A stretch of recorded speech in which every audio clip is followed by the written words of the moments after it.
తులసికి ఒక లక్షణం ఉంది. తులసి లక్ష్మి యొక్క స్వరూపం.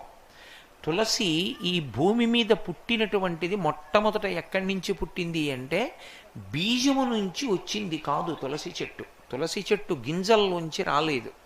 తులసి చెట్టు వృంద అనబడేటటువంటి మహాపతివ్రత యొక్క శరీరము దగ్ధమైనప్పుడు ఏర్పడినటువంటి బూదిలోంచి విత్తనాలు చేశారు బ్రహ్మగారి యొక్క అనుగ్రహం చేత.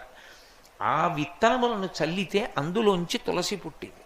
అందుకే అసలు తులసి కారణజన్మురాలు, లక్ష్మియే తులసిగా వచ్చింది. తులసికి ఒక్కదానికే ఒక లక్షణం ఉంది లోకంలో.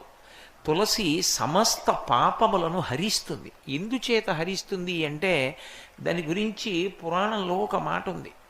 యన్మూలే సర్వతీర్థాని యన్మధ్యే సర్వదేవతై యదశ్రీ సర్వవేదేషు తులసీత్వం నమామి.